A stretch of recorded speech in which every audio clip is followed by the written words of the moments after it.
name's Tony and I've got a MK Indy with a Hayabusa Turbo engine.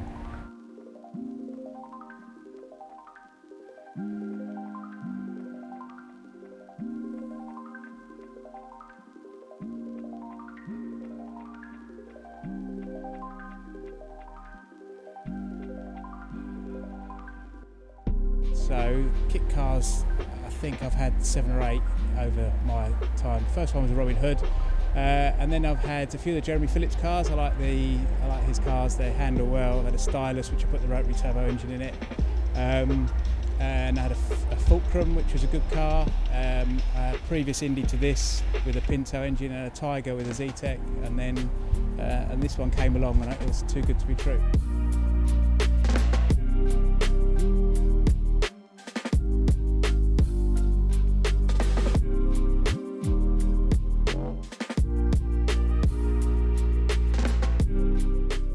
So this car is an Indy Classic, 2008 it was built as a Hayabusa powered car, but it was naturally aspirated.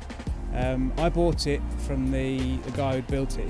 He built it because he was an engineer and he enjoyed building it, and it was built to a high standard but to a very basic spec. It didn't have anything fancy, it was just used for pub meets and the odd road blat, and then after he'd had it about 5 years he put a whole shot racing stage 3 turbo engine and kit in it, but then virtually hardly used it. It was only suitable for road really. It had big wheels, it didn't have an exhaust silencer, and it wouldn't have taken anything on track. So I got it about 1.5 years ago, and then with your help and a few others on the various groups and forums, it's now what it is, which is vastly different to how it was back then.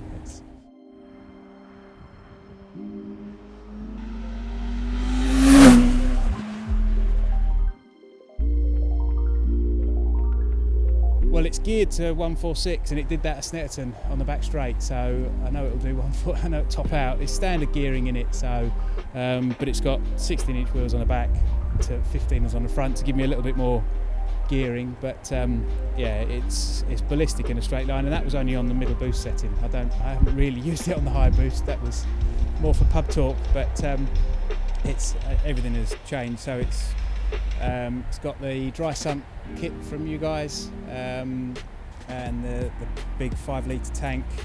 As you can see, I've put it, cooling is my main concern, so it actually runs a little bit too cool on the road, hence the number plate in front of the oil cooler. But oil temps, water temps and intake temps on track are brilliant, which is, after building a lot of cars, one of my first things I want to address. And then heat management, so these things aren't very nice if you catch fire.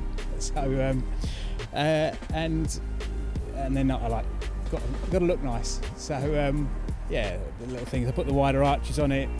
You know, 13s would be a better wheel for handling, and maybe for track I'll get some, but I think they look better with at least a 15 on.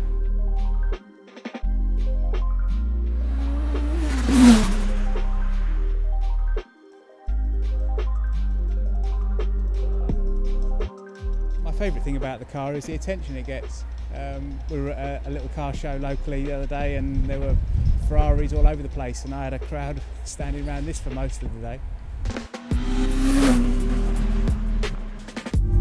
Ready when you are, boss? Yeah.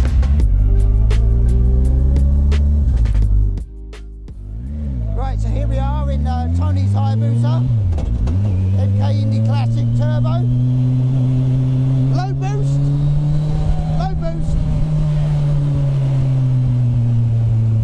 But what we do is get it out on the highways and byways, let it stretch its legs. So obviously it's a bit noisy being a bike engine, but that's the theatre of it all, really. You want that noise.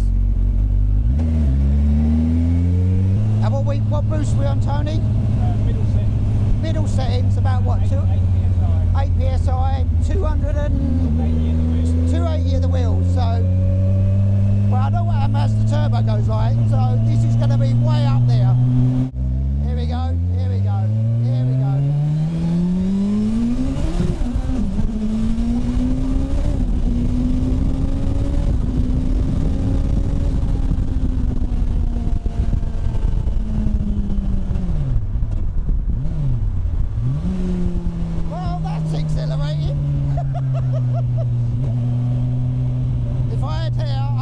anymore. That's ridiculous.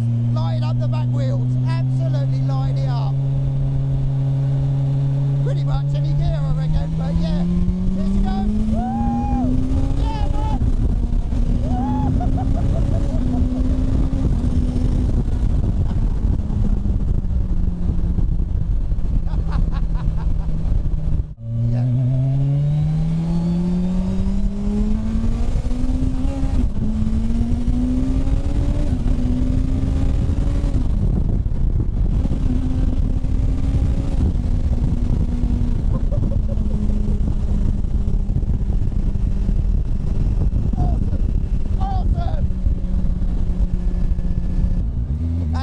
For the road. You'd never get tired of that. That is rapid. And you're not even really leaning on it, are you? Not really. We didn't even get a shift. Yeah, we're touching 8. Look, we're on the road. We're being a little bit more sensible, but that's bonkers. Bonkers. Love it. That was another 100 horsepower. Yeah, we don't need another 100 horsepower switch. We've got one, but we don't need that. That is, wow. What a machine. What a machine. Oh, that's awesome. Awesome. If Tony ever sells this car, buy it. Buy it. Trust me, buy it.